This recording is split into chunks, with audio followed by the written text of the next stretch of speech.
Les Grands Goulets sont des gorges situées dans le département de la Drôme, dans la partie amont de la reculée de la Vernaison, ou vallée des Chevilles, dans la partie occidentale du massif du Vercors. Ce lieu, partagé entre les communes d'Échevilles, La Chapelle en Vercors et Saint-Martin en Vercors, comprend également un tunnel de 1700 mètres, dénommé tunnel des Grands Goulets, inauguré le 28 juin 2008 par le Conseil général de la Drôme. Le torrent de la Vernaison, sous-affluent du Rhône par la Bourgne et l'Isère, est à l'origine du creusement des Grands Goulets par érosion karstique. Celle-ci traverse une seule zone hydrographique, la Bourne, de la Doulouche à la Vernaison inclus, de 557 km² de superficie.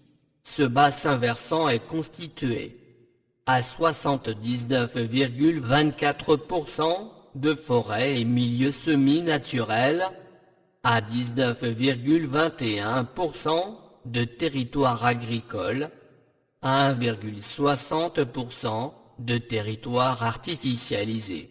Géologiquement, l'ensemble de ce secteur, en aval des Baraques en Vercors, jusqu'à Saint-Lortan-Royan, se présente sous la forme d'une reculée et celle-ci s'étend sur près de 8 km de long, pour 3 km de large, le fond de la vallée qu'elle constitue étant parcouru par ce seul cours d'eau.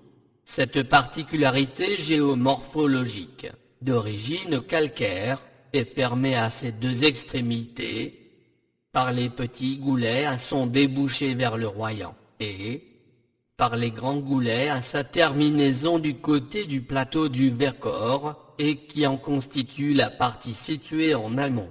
D'impressionnantes falaises calcaires bordent ces gorges, et certains contacts stratigraphiques sont très nettement visibles même pour les personnes non initiées.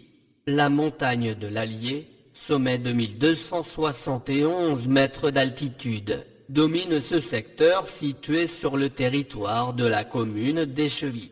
Selon les archives de la Drôme, fond du Vercors, il était dénommé l'Allier en 1505 et avait donné son nom au chemin muletier qui précéda la route. Les Grands Goulets sont classés comme sites pittoresques au titre de l'environnement et zones naturelles d'intérêt écologique, faunistique et floristique, SNIEF, dénommé SNIEF des Grands Goulets, rochers et bois de l'Allier, Grand Quarnouz.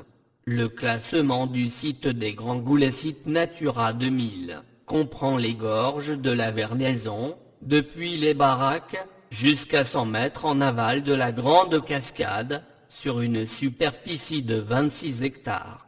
Le martin pêcheur, la rousserolle verderolle, petite fauvette verdâtre et le tarier des prés, comme bio-indicateurs de la qualité des prairies naturelles ou semi-naturelles, sont des oiseaux endémiques de ce secteur. L'ancienne route en encorbellement, construite de 1843 à 1854, l'un des accès au Vercors, sur l'ancienne nationale 518, est fermée à toute forme de circulation, y compris pour d'éventuelles randonnées piétonnes, et elle a été remplacée depuis 2008 par le tunnel. Des grillages bloquant l'entrée ont été installés en raison des éboulements fréquents. Une possible réouverture partielle, uniquement pour les piétons, a été mise à l'étude, sans qu'aucune décision n'ait été prise jusqu'à présent, septembre 2021. La route actuelle, qui emprunte encore le passage des Petits Goulets et le tunnel des Grands Goulets, est l'ancienne route nationale 518, devenue RD 518, à la suite de son déclassement en route départementale. Cette voie routière permet de relier les villes de Pontan-Royan, Isère, par séparation avec la RD 531, à Die, dans la Drôme.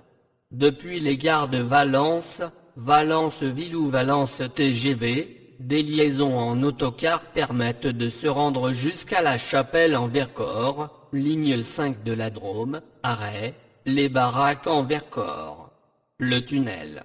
Cet ouvrage, d'une longueur de 1700 mètres, dont l'entrée, en amont, se situe près du hameau des Baraques en Vercors, commune de la Chapelle en Vercors, comprend 6 galeries de secours.